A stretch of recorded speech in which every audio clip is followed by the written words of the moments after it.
Hi guys, nandito ako ngayon sa tulay para makita yung view ng ating island. At ito ang itutuloy ko all the way there. Tapos ayan yung view. So gumagalaw. Nakakalula! Ayun na sila. Ayan, yan ang aking tutulayin all the way there.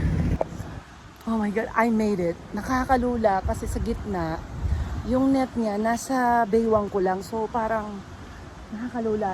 Ito, maganda to kasi hindi ka malulula dahil mas mataas siya sa akin. Pero pag sa gitna, nasa ano na siya, waist ko. So, akala ko mapapanik at ako. But I made it, guys. Kaya ko to. Oh my God, nakakalula pa rin. Pag titignan mo, napakita lang. Isan mo yung lakad mo? Alam ko mabilis ako. Tapos nyo.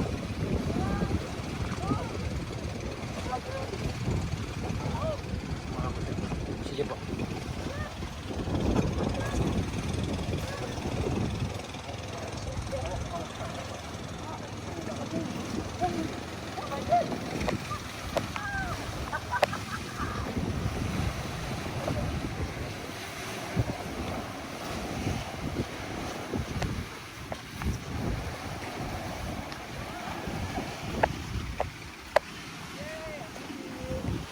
Mahirap. Alam ko, kaya ko. Pag titignan mo, easy lang po yan, no? Thank you, kuya.